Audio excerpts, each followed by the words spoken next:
शिक्षकों की संख्या नहीं है। आप लोग एकत्रित हुई। अगर इसके बाद भी हमारी सारी मांगे बिना मांगे अगर हमारे ऊपर कोई भी कार्रवाई की जाती है तो हम धरना और प्रदर्शन भी करेंगे। हम पीछे नहीं हटेंगे। हम इस झुंड के खिलाफ अनवरत धरना प्रदर्शन करेंगे।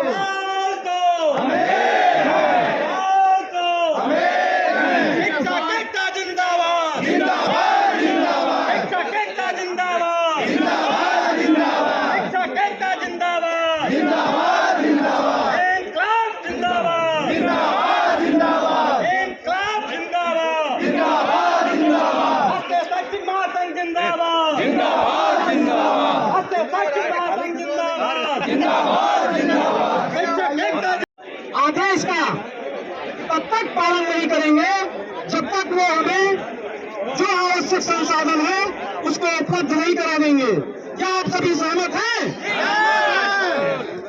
सभी लोग हाथ उठा के बताएं कि हम इस तानाशाही के खिलाफ एकजुट हैं और हम तब तक हर हद तक जा सकते हैं जब तक ये हमारी सारी मांगे पूरी नहीं हो जाएंगी।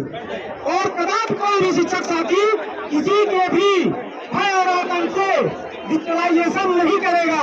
अगर वो करता है तो मैं ये दावा करता हूँ राष्ट्रीय शैक्षिक महासंघ के जिला महामंत्री और मंडल महामंत्री के दायित्व के नाते कि उसको हम बुला करके और चौराहे चौराहे सम्मानित करने का काम करेंगे।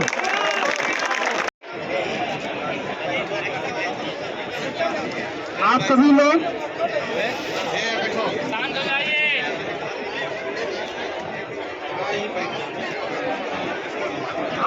लोग आज इस कार्यक्रम के प्रतिभागी बने।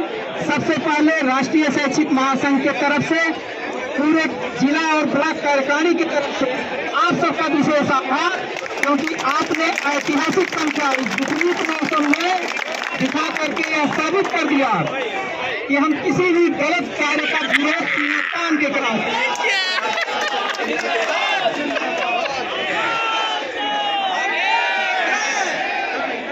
सम्मानित साथियों,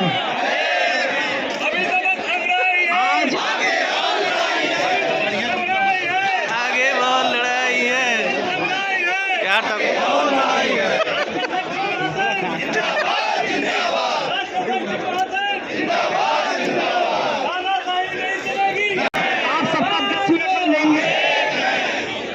आप सबका 10 मिनट लेंगे हमारे सभी सम्मानित साथी।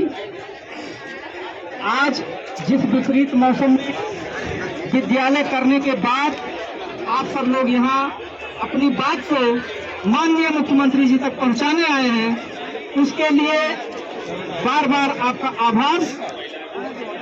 राष्ट्रीय शैक्षिक महासंघ के जिला महामंत्री, मंडलीय महामंत्री पंकज त्रिपाठी जी, कोषाध्यक्ष अभय सिंह जी, जयप्रकाश गुप्ता जी, राकेश पांडे जी, अंजनी जी, आनंद पांडे जी सहित हमारे ब्लॉक के जितने पदाधिकारी, रविंद्र जी हैं, तमाम हमारी शिक्षिका बहनें हैं जिनकी संख्या आज अपेक्षा के अनुरूप नहीं है। निसंकोच हम कह सकते हैं राष्ट्रीय शैक्षिक महासंघ के कार्यक्रम में शिक्षिका बहनों की संख्या सर्वाधिक रहती थी, उनकी संख्या कम है। मैं महसूस भी कर सकता हूं क्योंकि बस्ती से लोग आए हैं, उनको फिर जाना है, मैं ये महसूस भी कर सकता हूं और उम्मीद भी करता हूं आज ज्ञापन के माध्यम से वातानुकूलित कक्षों में बैठे जो हमारे अहंकारी अधिकारी हैं, जो खिड़की बंद करके निर्णय लेते हैं, बंद कमरे में निर्णय लेते हैं, उनकी आंख खोलने भर की संख्या आपकी पर्याप्त है।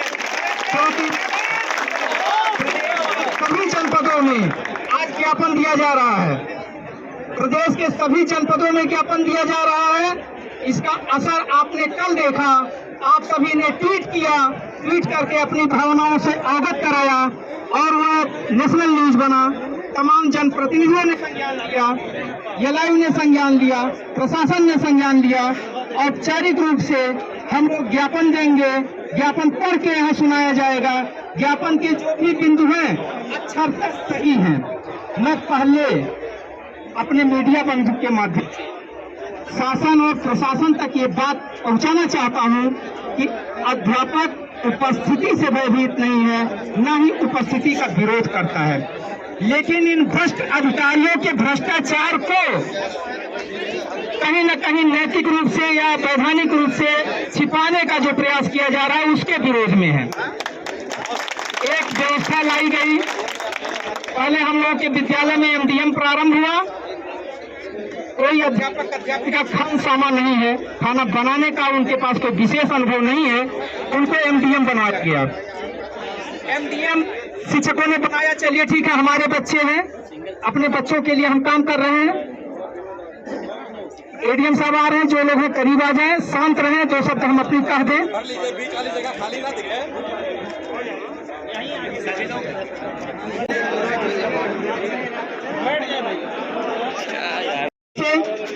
आप सबके तरफ से एडीएम साहब का आभार व्यक्त करते हैं, सम्मान करते हैं।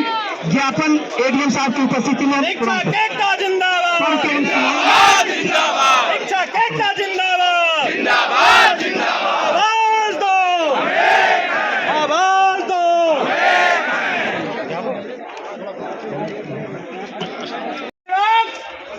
द्वारा जिलाधिकारी जनपद सिद्धार्थनगर नित नए नए प्रयोग अव्यवहारिक ऑनलाइन हाजिरी के संदर्भ में ये ज्ञापन दिया जा रहा है। हम लोग ज्ञापन माननीय मुख्यमंत्री जी को उप जिलाधिकारी महोदय के माध्यम से दे रहे हैं। आदरणीय सर हम लोगों के बीच में है। राष्ट्रीय शैक्षिक महासंघ उत्तर प्रदेश शिक्षकों से प्राप्त फीडबैक के आधार पर आपका ध्यान बेसिक शिक्षा विभाग के अधिकारियों द्वारा लगातार अव्यवहारिक, दुर्भावनापूर्ण, अपमानजनक, मनमाने आदेशों से शिक्षकों में उत्पन्न कुंठा, रोष, पीड़ा की तरफ आकृष्ट कराते हुए समाधान का निवेदन करता है। ज्ञात हो कि शिक्षा का केंद्र बिंदु छात्र और बच्चे ही हैं, लेकिन छात्र और शिक्षक ही हैं, लेकिन पश्चिमी शिक्षा से प्रभावित अधिकारियों द्वारा छात्रों पर तमाम प्रयोग उनके नैसर्गिक विकास में बाधक है। शिक्षक भी परेशान, असहाय, किन कर्तव्य विमूढ़ हैं। आज शिक्षक बाल मनोविज्ञान, तत्समय परिस्थिति एवं अपने प्रफुल्लित अंतर्मन से बच्चों को शिक्षा देने हेतु स्वतंत्र नहीं है। सारा कुछ लखनऊ में बैठे भारी संख्या में कार्यरत अधिकारीगण निर्धारित करते हैं। इस समय शिक्षकों पर अविश्वास, उन्हें गलत साबित कर विभाग की सभी कमियों और असफलताओं का जिम्मेदार बनाने का पूरा प्रयास किया जा रहा है, जिससे सरकार की छवि भी प्रभावित हो रही है। महोदय, सुदूरवर्ती ग्रामीण क्षेत्रों में स्थित विद्यालयों में न तो सुगम रास्ता है, न पर्याप्त आवागमन के साधन ही, शिक्षकों के लिए आवास की सुविधा भी नहीं है। जबकि दूर दराज के जनपदों के पुरुष एवं महिला शिक्षक नियुक्त हैं, फिर भी मानवीय संवेदना से परे ऑनलाइन हाजिरी में 1 सेकंड विलंब की उनके अनुपस्थिति का कारण बन जाएगा। शिक्षकों की प्रमुख मांगे निम्नवत हैं। शिक्षकों को अपनी आवश्यकता पर वर्ष भर में सिर्फ 14 CL मिलते हैं। श्रीमान जी, यदि किसी शिक्षक शिक्षिका की शादी भी होती है तो वो मेडिकल लेकर के करता है। शायद प्रदेश के किसी भी विभाग में, देश के किसी विभाग में ये व्यवस्था नहीं होगी, लेकिन ये हमारे बेसिक में है। किसी के माता पिता की मृत्यु भी होती है, जो भी धार्मिक अनुष्ठान करते हैं सब वो मेडिकल लेकर के करते हैं। इसलिए अन्य विभागों की तरह हमारे शिक्षकों को भी 30 दिन का EL, 15 दिन का हाफ CL प्रदान किया जाए। MDM योजना की नियमित व्यवस्था, विद्यालय रंगाई पोताई बैंक कार्य के लिए अतिरिक्त अवकाश या कोई भी भत्ता शिक्षकों को नहीं देय होता है, जबकि स्कूल से काफी दूर बाजार भी होते हैं, बैंक भी होते हैं। इसलिए शिक्षकों को MDM, कंपोजिट ग्रांट या किसी भी प्रकार के गैर शैक्षणिक कार्य से पूर्णतया मुक्त किया जाए और राज्य कर्मचारी का दर्जा प्रदान किया जाए। अंतर जनपदीय स्थानांतरण में मनमाना नियम न बने, बैचवार स्थानांतरण किया जाए। जो लंबे समय से कार्यरत है उन्हें बिना किसी बाधा के अवसर मिले। इसी प्रकार 15 वर्षों से बंद जिले के अंदर भी खुला स्थानांतरण हो, जिससे शिक्षक विद्यालय के निकट अपने घर पहुंच जाए, तनाव मुक्त होकर शिक्षण कार्य करे। निर्धारित योग्यता और अर्हता परीक्षा के बाद नियुक्त शिक्षक तथा बच्चों के बीच अनावश्यक किसी प्रकार के apps, NGO, ARP, SRG, diet mentor की कोई आवश्यकता प्रतीत नहीं होती है।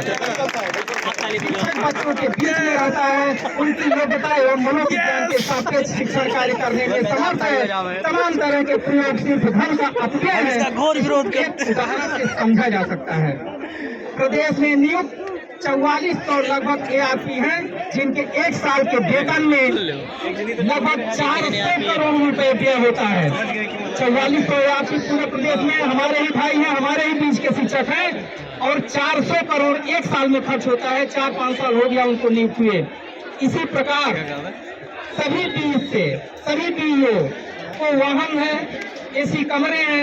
हमारे यहाँ जो संविदा परिषद नियुक्त कर्मचारी हैं, डीसी हैं या अन्य जो संविदा पर नियुक्त कर्मचारी हैं, वो कार से चलते हैं, उनको कार्यालय एसी मिला हुआ है और वो अस्थायी है, नितांत अस्थायी है, लेकिन शिक्षकों का निरीक्षण करते हैं, भाव जमाते हैं, उन पर कार्रवाई कराते हैं। जबकि शिक्षा विभाग से इतर लगभग समस्त विभाग को शिक्षकों का निरीक्षण करने का पावर दे दिया गया। यहाँ तक कि जो शिक्षकों के पे बैंड से काफी नीचे हैं, उनको भी पावर दे दिया गया। टास्क फोर्स बना, उड़न दस्ता बना, तमाम जो बच्चे अभी डाइट में ट्रेनिंग कर रहे हैं, उन बच्चों से जांच कराई जा रही है। डाइट प्रशिक्षु से, डाइट मेंटर से जांच कराई जा रही है। यहाँ तक कि सफाई कर्मी भी एसडीएम साहब का या किसी अधिकारी का पोर्टल लेकर के चला जाता है। माध्यम से भिजवा देंगे और प्रयास रहेगा कि आप लोगों की मांगों के सानुभूतिपूर्वक विचार करें शासन। धन्यवाद। एक बार अपील कर दीजिए आने का दोबारा। सामान्य साथी अपने माध्यम से भिजवा देंगे और प्रयास रहेगा कि आप लोगों की मांगों के सानुभूतिपूर्वक विचार करें शासन। धन्यवाद। एक बार अपील कर दीजिए आने का दोबारा। सामान्य साथी अपने